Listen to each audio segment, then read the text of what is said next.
सभी श्रोताओं का हार्दिक स्वागत, अभिनंदन। सिरसागढ़ की लड़ाई में आज दूसरा वीडियो आप सभी के सामने प्रस्तुत हो रहा है। बढ़ते हैं कहानी की तरफ। आप युद्ध की अनुमति प्रदान करें, राजा परिमाल समझाने लगे। तुम महोबे के राजकुमार हो, शांति से अपने राज्य में मौज करो, सिरसा की इच्छा ही मत करो। दिल्ली पति पृथ्वीराज से शत्रुता करना हमें भारी पड़ सकता है। बैठे बिठाए हम मुसीबत मोल क्यों लें। मलखान की समझ में कोई उपदेश नहीं आया।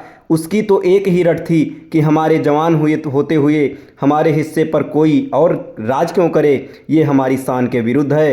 अतः वह तो युद्ध की अनुमति के अतिरिक्त कुछ और सुनना ही नहीं चाहता। मलखान बोला, मैं खुद आग में कूदना चाहता हूँ। मैं स्वयं मृत्यु का स्वाद लेना चाहता हूँ। आपने मुझे पाला है, प्यार दिया है, अतः आपकी अनुमति चाहता हूँ। विवश होकर नम आंखों से राजा परिमाल ने कहा, अच्छा तो यही रहेगा कि पृथ्वीराज से शत्रुता मोल न लें, परंतु यदि सिरसा लेना तेरी जिद है तो जा। मैं तुझे आशीर्वाद देता हूँ, तेरी विजय की कामना करता हूँ।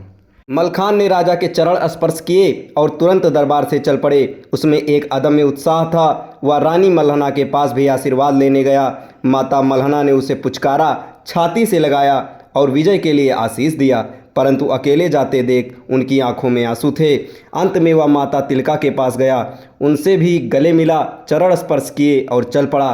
तब तक और सैकड़ों साथी पहुंच गए। मलखान ने उन्हें लौट जाने को कहा, परंतु वे सब साथ चल दिए। बोले, साथ खेले, साथ खाना खाया, साथ पढ़े और साथ युद्ध कला सीखी, तो अब साथ जीना मरना है। हम तुम्हारा साथ नहीं छोड़ सकते। मलखान अपने साथियों के साथ सिरसा की ओर चल पड़ा। घने जंगल पार करके जब सिरसा 3 कोस रह गया तो उन्होंने काफिला रोक दिया। रात को वहीं विश्राम किया।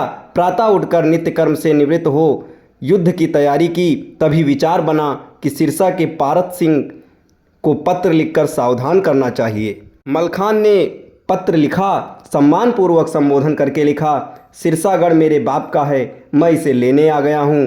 आप तुरंत सिरसा खाली करके चले जाएं।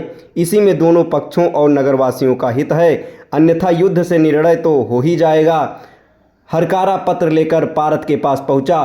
पत्र पढ़कर पारत क्रोधित हो गया। इसी समय सेनापति को युद्ध के लिए तैयारी का आदेश कर दिया गया। इधर के नगाड़ों की आवाज़ के साथ ही मलखान भी सिरसा की ओर आगे बढ़ा। दोनों ओर से सेनाएं सम्मुख थीं। मलखान से पारत पहले घबराया हुआ था। अब फिर सिरसा के सैनिकों में भगदड़ मची।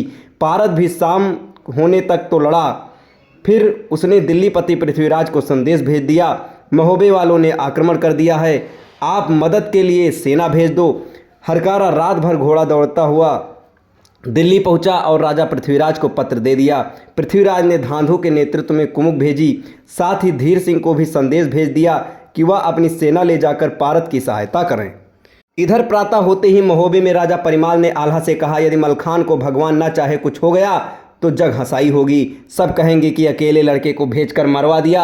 अब सेना लेकर सिरसा पहुंचो और मलखान की भरपूर सहायता करो। महोबे की सेना, तोपे, हाथी, घोड़े और पैदल सब आनन फानन में तैयार होकर चल पड़े। उदल के नेतृत्व में सेना सिरसा पहुंचने लगी। जब आल्हा को पता चला कि धीर सिंह भी लड़ने को तैयार है तो आल्हा भी अपनी सेना को साथ लेकर मलखान की सहायता के लिए चल पड़ा।